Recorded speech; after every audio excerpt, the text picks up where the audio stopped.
memiliki hajat satu orang yang memiliki hajat untuk bertasyakur atas nikmat Allah, dipanggil oleh Allah ke Baitullah beserta istrinya, ini satu keluarga. Tapi alhamdulillah malam hari ini yang bahagia satu kabupaten atau bahkan lebih yang hadir, masya Allah. Bahkan bisa menjadi ajang silaturahim, bisa menjadi ajang berkumpul, yang mana Rasulullah menyampaikan al-jama'atur rahmah. Ketika orang itu berkumpul dalam kebaikan, rahmat Allah akan turun. Makanya tadi gerimis tadi saya yakin itu rahmatnya Allah Subhanahu wa taala. Semoga seluruhnya dapat rahmatnya Allah. Orang kalau dapat rahmatnya Allah, insya Allah punya hutang, hutangnya lunas, punya masalah, masalahnya tuntas, punya hajat insya Allah mudah diijabah oleh Allah, punya penyakit insya Allah segera waras sembuh, ketemu jodohnya obat. Amin Allahumma amin. Alhamdulillah saya seneng diundang Mas Wawan, seneng saya apa, yaitu satu orang yang berupaya, yang berikhtiar, yang bahagia banyak. Akhirnya orang Brebes ini mak-mak kan bisa lihat orang ganteng dari Blitar ini. Wah, alhamdulillah. Bahkan tak lihat dari tadi HP-nya Yai semua diangkat, HP-nya diangkat semua. Lo tak inceng, tak lihat videonya orang dipijet tiba. Mulai itu, jadi cuma gini tok, nanti nyampe rumah nggak ada videonya. Jadi istimewa, alhamdulillah. Padahal ini belum berangkat, masih walimatus safar, tapi sudah tasakuran. Lah selain bentuk tasakur atas nikmat Allah, diundang oleh Allah, jadi ibaratnya Mas Wawan ini masih dapat undangan, berangkatnya belum.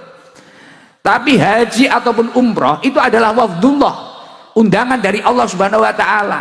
Lah saking bahagianya mendapatkan undangan, akhirnya Mas Wawan sampai bilang ke Pak Beni, sampai apa cari tempat, sampai bilang ke Pak Kapolres gimana perizinannya untuk mengumpulkan seperti ini. Ikhtiarnya luar biasa.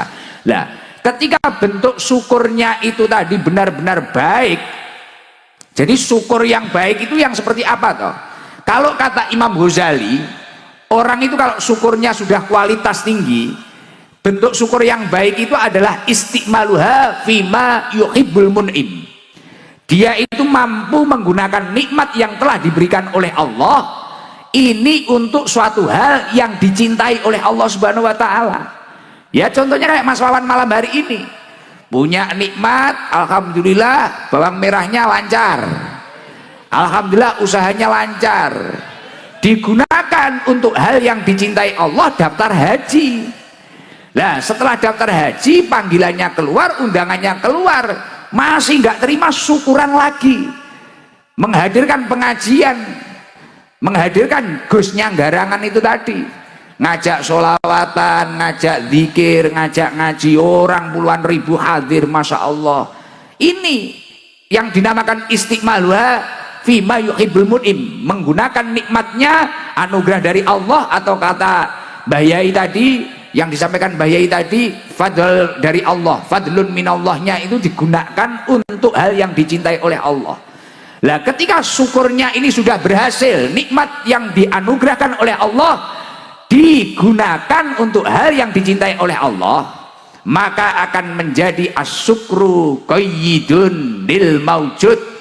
Syukur itu dapat mengikat nikmat yang sudah ada. Artinya ketika memiliki nikmat keluarga, keluarganya tambah barokah. Ketika memiliki nikmat usaha, usahanya tambah barokah. Wa sayyidun lil mafqud. Dan ketika seseorang itu mampu bersyukur atau menggunakan nikmat itu untuk hal yang dicintai oleh Allah, sayyidun lil mafqud, nikmat yang belum ada itu akan mudah tertarik kepada dirinya. Artinya dengan syukur itu menarik nikmat yang belum ada. Semoga berkah acara malam hari ini, nikmatnya Mas Wawan sekeluarga tambah-tambah. Amin Allahumma amin. Dan ternyata ketika saya itu membaca di dalam beberapa kitab Yai, ketika seseorang ini memiliki nikmat kemudian melakukan fardu-fardunya Allah atau sesuatu yang diwajibkan oleh Allah, ini juga menjadi salah satu poin untuk menjaga keberkahan suatu usaha. Jadi Mas Wawan, jenengan beruntung, jenengan buat acara ini mengeluarkan biaya, besok haji juga mengeluarkan biaya. Selain itu menunjukkan rasa syukur panjenengan, ternyata itu menjadi salah satu poin seseorang itu memiliki usaha yang barokah. Jadi kalau orang punya usaha, kemudian orang itu tadi kok mampu melakukan untuk kebaikan, untuk taat kepada Allah, untuk melakukan fardu-fardunya Allah, maka selain itu sebagai bentuk rasa syukur, itu menjadi satu poin seseorang itu memiliki usaha yang barokah. Makanya nanti jangan kaget kalau berkah acara ini berambangnya tambah lancar, usahanya tambah melesat. Insya Allah dekengane pusat, didekengi Allah Subhanahu wa Ta'ala. Loh Gus, mana kitabnya apa? Di dalam kitab Tanbihul Ghafilin karya Al-Imam Abdul Lais As-Samarqandi, di situ disampaikan qala al-faqih rahimahullah, ada ulama yang faham ilmu agama, beliau menyampaikan man aroda ayyakuna kasbuhu thayyiban, barang siapa yang menginginkan usahanya itu baik, usahanya itu barokah. Mohon maaf, selain Mas Wawan, seluruh yang hadir ini pengen usahanya barokah apa enggak? Mungkin dagangnya barokah, ternaknya barokah, bertaninya barokah, pengen toh? Barokah seperti yang disampaikan Yai tadi di dalam beberapa kitab. Barokah itu ziyadatul khair, bertambah-tambahnya kebaikan. Jadi kebaikan orang tersebut bertambah. Semisal bertambah hartanya juga untuk amal soleh, juga untuk ibadah. Umurnya juga barokah, lingkungannya juga barokah. Lah itu barokah, ziyadatul khair, bertambah-tambahnya kebaikan. Lah jenengan semua pengen usahanya barokah toh? Misal di sini ada yang jual sempol, jual cilok, jual soto, jual nasi apa, ada yang petani padi, petani jagung, ada petani berambang, ada apalah. Lah semuanya pasti pengen usahanya barokah. Pengen barokah nggih? Lah di dalam kitab Tanbihul Ghafilin disampaikan man aroda ayyakuna kasbu thayyiban, barang siapa menginginkan usahanya barokah, fa'alaihi ayyahfadha khamsata asya, jagalah 5 hal. Jadi mungkin loh Gus, saya ini banyak uangnya Gus, usaha loh. Jadi usaha itu kalau barokah, contoh usaha barokah itu gimana toh? Semisal orang itu hanya punya sapi mungkin 1, tapi kalau barokah anaknya 5, punya anak 5, tapi waktunya kolahin anak, alhamdulillah cukup. Waktu bayar pondok, alhamdulillah cukup. Kelihatannya orang itu cuma punya sawah 1 petak, tapi kalau barokah anaknya itu banyak, anaknya 4 atau apa, waktu nyekolahin, muliain, waktu mondokin, cukup semua, itu barokah. Dan di keluarga itu adem, ayem, hawanya bahagia. Pernah lihat orang-orang dulu, pendahulu-pendahulu kita gitu, kadang cuma pakai sepeda berangkat ke sawah, rokok nglinting, kopi ini diadai botol aqua, tapi bahagia. Anaknya 13, anaknya 11, tapi yang 6 bisa jadi sarjana, nanti sisanya itu bisa jadi haji semua. Nah itu karena barokah. Tapi banyak pun kalau tidak barokah, nyereti kalau bahasa Jawa Timurnya, kalau bahasa Brebes apa? Seret. Nah, jadi nggak hanya nyereti, seret kalau nggak barokah itu.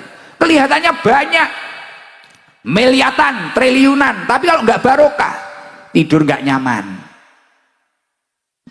napa-napa nggak nyaman, makan nggak enak, lihat istri nggak enak, lihat suami nggak enak, lihat orang itu kudu ngamuk, gitu. Tapi kalau barokah duame, kayak pendahulu-pendahulu kita di pinggir sawah tenang, ngerokok dul, alhamdulillah. Dunia kayak tak dewe. itu kalau barokah. Nah, yang lain kontra. Oke, hiburan nggak usah mahal-mahal, zaroh ke Sunan Gunung Jati, wisata religi, wes seneng bahagia. Itu kalau barokah seperti itu. Nah, tadi malam saya naik Vespa, seneng wis naik Vespa, alhamdulillah. Tapi ternyata di kota Tegal kalau malam ya bahaya, banyak ciwi-ciwi yang katok pendek itu loh.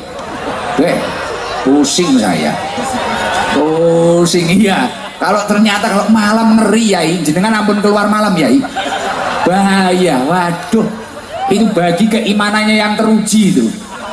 Kota Tegal kalau malam jam 11 ke atas, masya Allah. Ini kenapa ini anak orang kok roknya pendek-pendek, masya Allah, alhamdulillah ya. Nggak dilihat ya gimana, mau dilihat ya gimana, kita kan terlanjur dipanggil Gus. Waduh, ya akhirnya dilihat aja. Masya Allah, alhamdulillah, ngeri-ngeri. Makanya ini luar biasa ini. Di sana banyak yang nongkrong di kafe-kafe, masya Allah. Di sini masya Allah. Di sini solehah, di sana solehot. Wah, ngeri saudaraku, ngeri-ngeri. Nah, makanya barokah itu seperti itu. Nah, kamu panjenengan seman pengen barokah nggih? Siapa tahu di sini hanya ada yang saya itu cuma usaha lapak Gus, saya usaha kecil Gus, saya gini, tapi anak saya 3, 4 ini waktunya kulain semua. Cukup kalau barokah, cukup gitu ya, cukup. Kakek-kakek kita itu usahanya cuma apa sih? Cuma warung di dalam pesantren, gorengan, es, ini loh. Tapi alhamdulillah cukup untuk biayai kita di pesantren. Nah, ini salah satu tanda barokah seperti itu. Nah, sekarang saya pengen menyampaikan resep tadi. Apa sih kuncinya barokah? Fa'alaihi ayyahfadha khamsata asya. Jagalah 5 hal ketika kamu bekerja. Yang pertama apa? Awwaluha alla yu'akhira syai'an min faraidillahi ta'ala li ajlil kasbi. Wala yuthilan naqsofiha. Jangan sampai kamu itu mengakhirkan atau meninggalkan dari fardu-fardunya Allah, atau bahkan mengurangi dari fardu-fardunya Allah karena pekerjaan panjenengan. Nah, contohnya kayak itu yang disampaikan mama janda itu tadi. Nah, wah belum janda. Wah belum, alhamdulillah. Ya duduk lagi.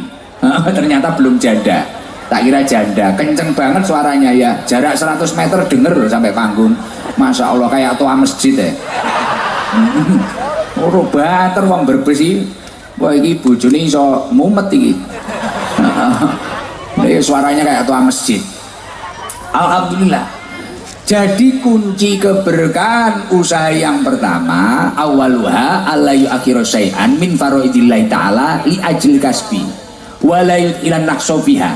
Jangan sampai karena kesibukan pekerjaan panjenengan kemudian panjenengan itu tadi meninggalkan fardu-fardunya Allah. Makanya tadi saya sampaikan, Mas Wawan, ini istimewa. Jenengan berkah insya Allah. Jenengan masih dapat undangan, belum berangkat, berangkatnya masih besok. Jenengan sudah tasyakuran membahagiakan orang banyak, sudah ngajak ngaji orang banyak. Nah ini penting, secara tidak langsung berarti ini menjadi satu poin untuk mempertahankan keberkahan dari usahanya. Semoga tambah barokah.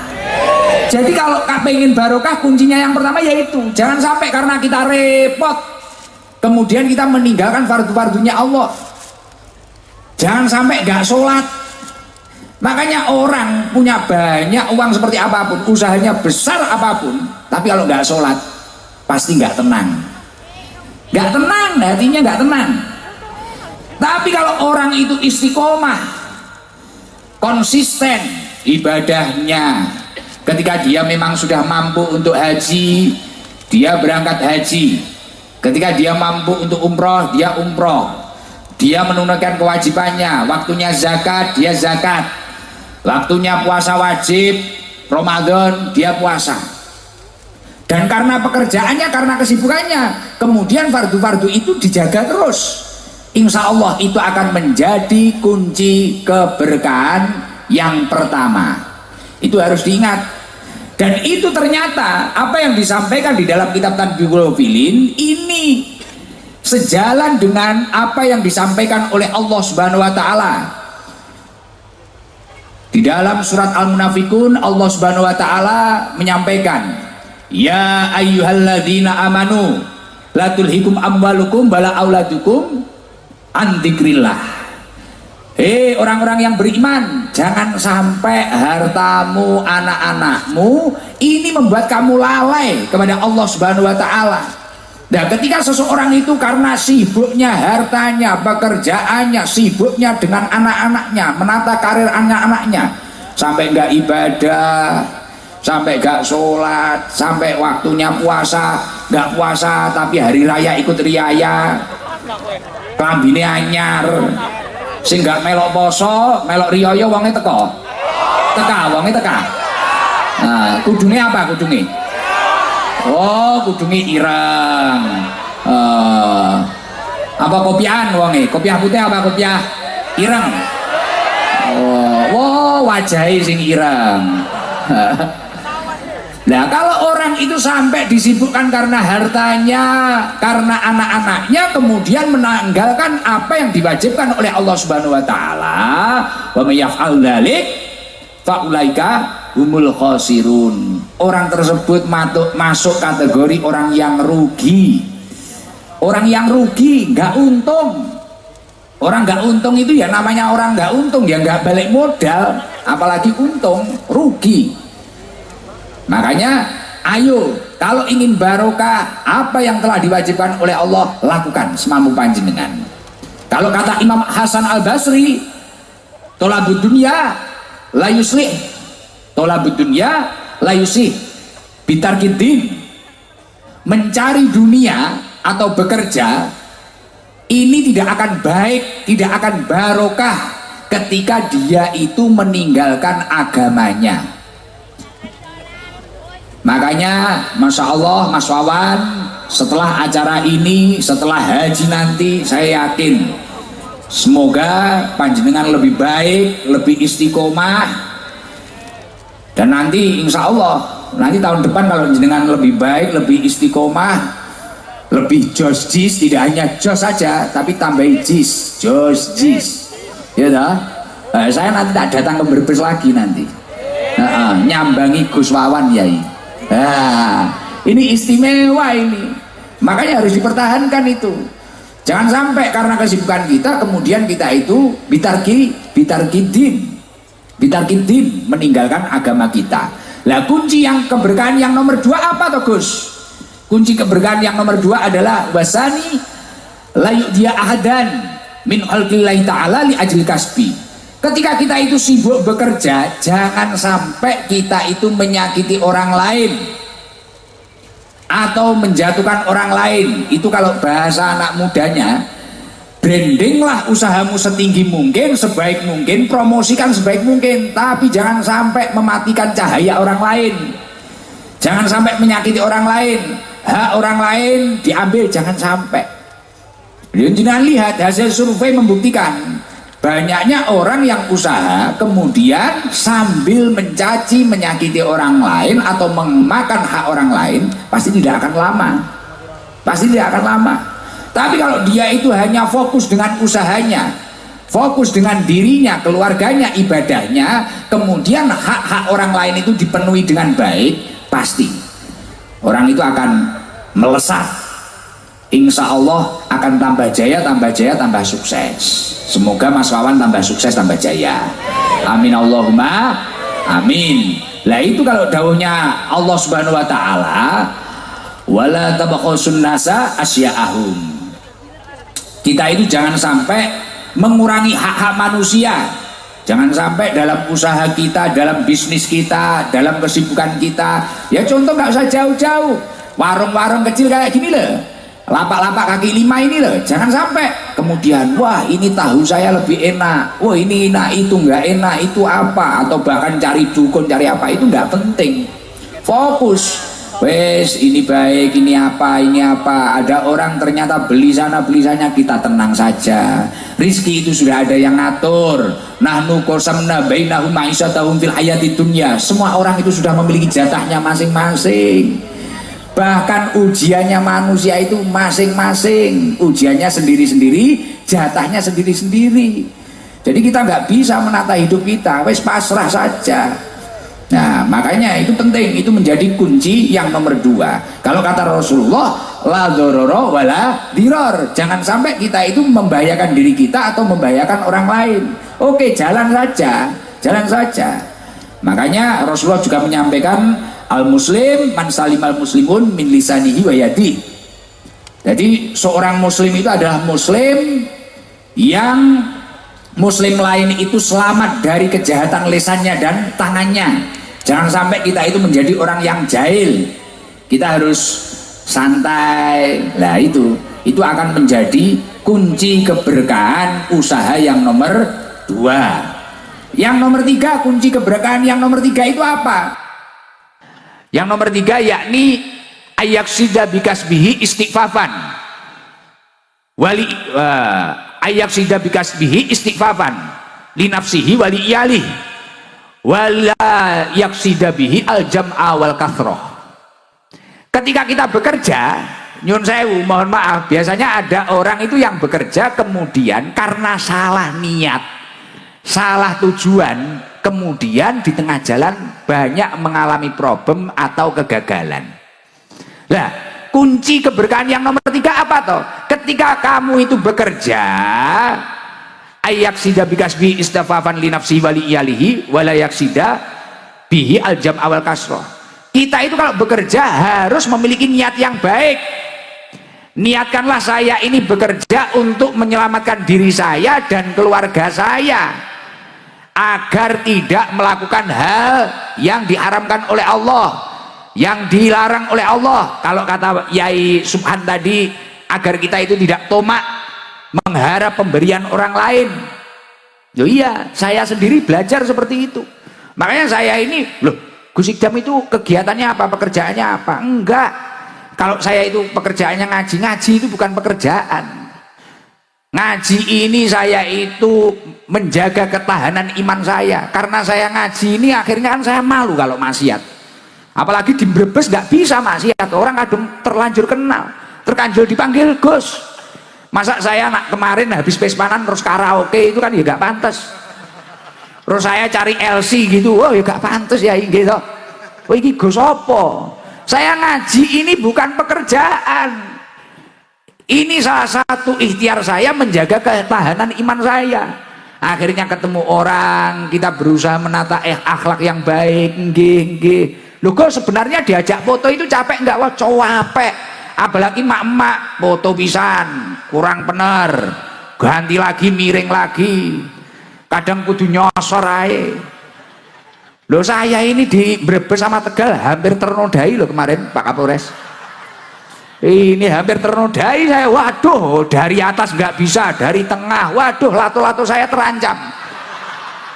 Berat ini, waduh ini. Wah apalagi di kantor wali kota itu, di kantor wali kota Tegal, waduh penuh ini. Gus dari atas mau salaman nggak bisa, tengah nggak bisa, waduh ada yang dari bawah, langsung tak amankan lato-lato ini. Ini bahaya. Jadi pekerjaan itu harus diniatkan untuk menyelamatkan dirinya dan keluarganya dari sesuatu yang diharamkan oleh Allah. Wala yaksida bihi al jam'a wal kasroh. Jangan sampai kita itu memiliki pekerjaan, niat kita itu wah agar saya banyak, agar saya lebih kaya dari dia, agar saya mengumpulkan harta banyak. Jangan seperti itu. Lah itu niat yang salah. Nggak mampu jenengan jadi CEO, sulit untuk jadi kayak Pak Beni, kayak Pak Andri, kayak Mas Wawan, sulit. Iya, kalau niatnya kayak gitulah. Kadang kita kan kerja itu dendam. Mungkin di sawah dia lebih bagus. Wah, kita gini. Nah, tetangganya beli Avanza, pusing, Avanza dimasukkan kepala. Dipikir sampai subuh. Katanya banyak utang kok mampu beli Avanza. Tetangganya ngecor rumah, cor-coran dipikir masukkan kepala. Kok mampu itu dapat demit dari mana? Ada tetangganya nikahkan orang, nikahkan anaknya. Wow, lah tetangga saya itu jelek, kok mantunya cantik. Mantunya tetangga dipikir, bojone tanggane dipikir, dilebokne sirah. Lah iki apa-apa sirah kebeken Avanza, bondone tanggane, akhirnya ya wis setruk ringan. Ya lah, layamu tuwala ya wis ora bermutu ngentekne biaya. Gitu. Lah makanya kerja itu niatkan yang baik. Saya bekerja untuk menyelamatkan diri saya dan keluarga saya agar tidak melakukan sesuatu yang dilarang oleh Allah untuk bekal ibadah.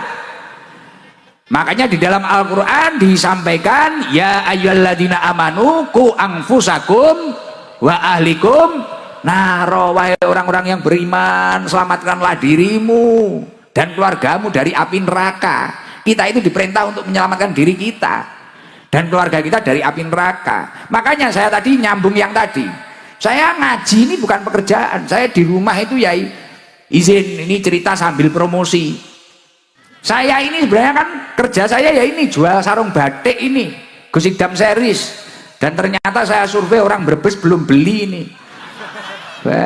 Amsong ini. Iya belum beli. Wah sudah beli mak-mak. Oh iya. Jadi saya jual sarung, jual roti, jual apa? Enggak kerja saya, enggak kerja. Bahkan saya bilang loh Mas Wawan, saya bilang Mas Wawan, saya itu enggak narip, gitu kan? Saya enggak narip, Gus nanti biayanya Gus itu berapa? Saya enggak narip, ning yo pantese. Loh, saya bilang kayak gitu ya, saya nggak narip, nggak ada nominal. Bahkan hadroh saya itu juga nggak narip. Hadroh saya juga punya pekerjaan masing-masing. Oh nggak narip saya, gitu. Itu kerja biar nggak tomak, biar nggak tomak. Jadi kunci berkahnya pekerjaan yang nomor 3, niatkan semua pekerjaan panjenengan untuk menyelamatkan diri panjenengan dari sesuatu yang diharamkan oleh Allah, agar nggak minta-minta, agar nggak tomak, dan niatkan untuk bekal ibadah kepada Allah. Dilanjutkan, ini masih nomor 3 loh, tadi 5 loh. Dilanjutkan apa mboten? Lanjut, nggak bulet nggih. Mohon maaf saya pakai bahasa Indonesia.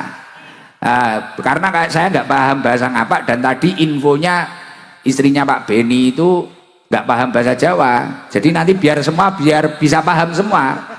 Padahal saya itu biasanya kalau nggak bahasa Jawa, bahasa Inggris saya. Jadi agak sulit, bahasa Indonesia agak sulit. Karena yaitu CEO sarung itu tadi. Jadi kunci keberkahan suatu usaha yang nomor 4 apa? Ar-rabi'u ala yujida nafsahu bil kasbi jiddan. Ketika kita bekerja, kita tidak boleh terlalu menforsir diri kita.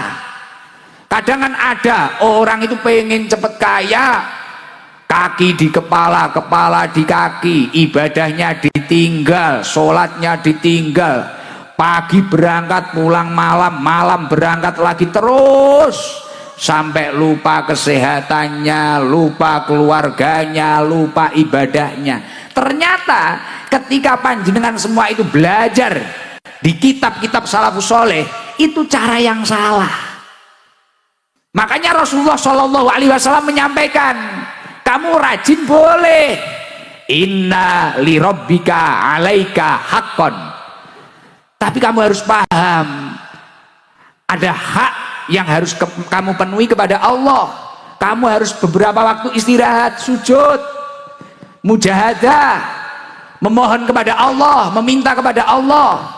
Karena di balik ikhtiarmu, usahamu, penentunya tetap Allah Subhanahu wa ta'ala. Al-asbab, kata Imam Ibnul Qayyim, la tughni anka syai'an illa bi'nillah.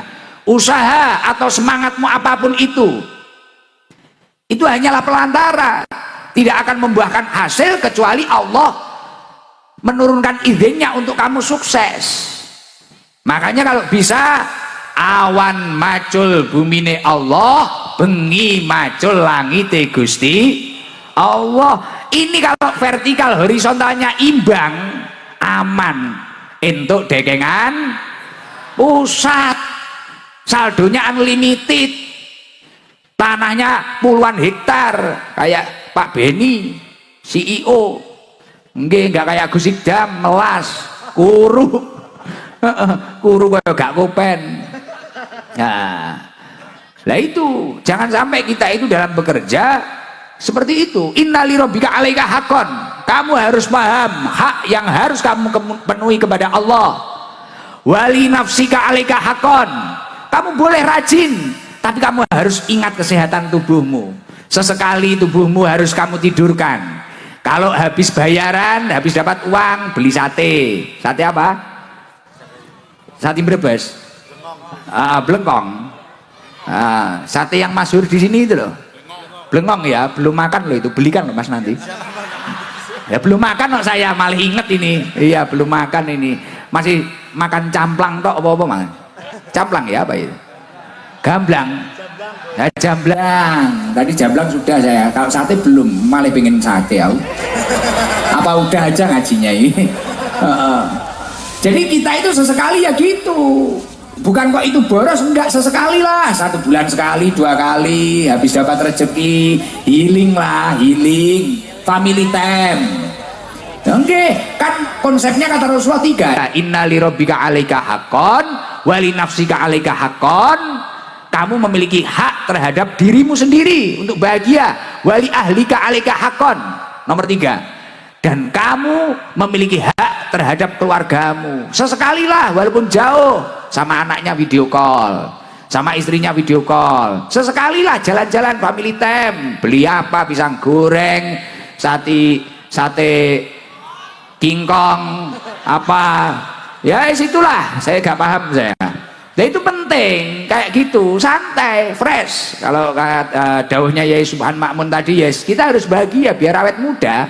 Bahagia, jangan sepaneng. Lo hidup itu jangan sepaneng.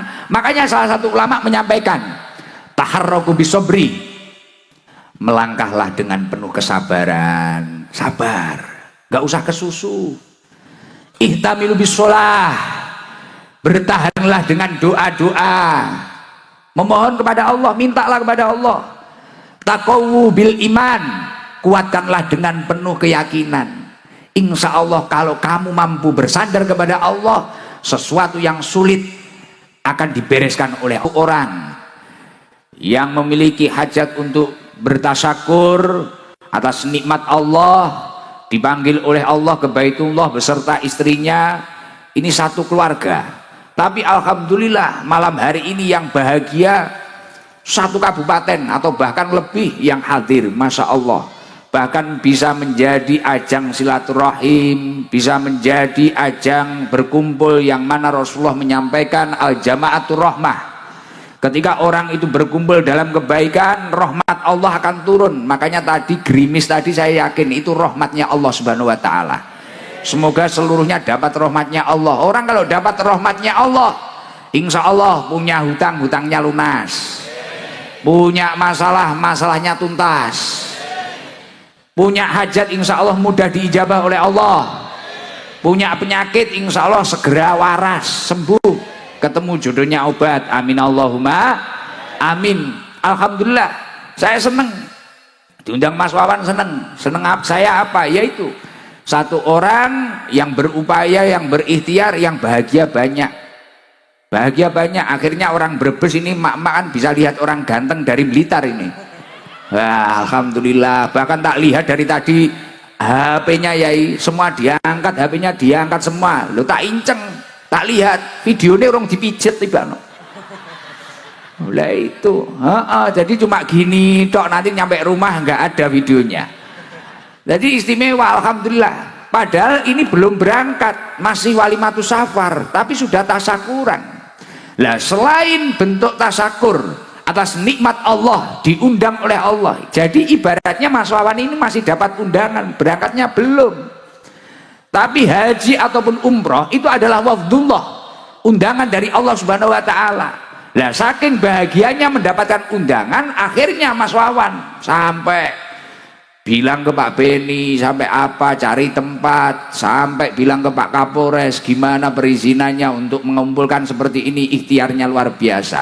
Nah, ketika bentuk syukurnya itu tadi benar-benar baik, jadi syukur yang baik itu yang seperti apa toh? Kalau kata Imam Ghazali, orang itu kalau syukurnya sudah kualitas tinggi, bentuk syukur yang baik itu adalah istiqmaluha fima yuhibbul mun'im. Dia itu mampu menggunakan nikmat yang telah diberikan oleh Allah ini untuk suatu hal yang dicintai oleh Allah Subhanahu wa taala. Ya contohnya kayak Mas Wawan malam hari ini. Punya nikmat, alhamdulillah bawang merahnya lancar. Alhamdulillah usahanya lancar. Digunakan untuk hal yang dicintai Allah, daftar haji. Nah, setelah daftar haji, panggilannya keluar, undangannya keluar, masih nggak terima, syukuran lagi, menghadirkan pengajian, menghadirkan Gusnya Garangan itu tadi, ngajak sholawatan, ngajak zikir, ngajak ngaji, orang puluhan ribu hadir, masya Allah. Ini yang dinamakan istiqmaluha fima yuhibbul mun'im, menggunakan nikmatnya, anugerah dari Allah, atau kata Mbah Yai tadi, yang disampaikan Mbah Yai tadi, fadl dari Allah, fadlun minallahnya itu digunakan untuk hal yang dicintai oleh Allah. Lah ketika syukurnya ini sudah berhasil, nikmat yang dianugerahkan oleh Allah digunakan untuk hal yang dicintai oleh Allah, maka akan menjadi asyukru qayyidun lil maujud. Syukur itu dapat mengikat nikmat yang sudah ada. Artinya ketika memiliki nikmat keluarga, keluarganya tambah barokah. Ketika memiliki nikmat usaha, usahanya tambah barokah. Wa sayyidun lil mafqud.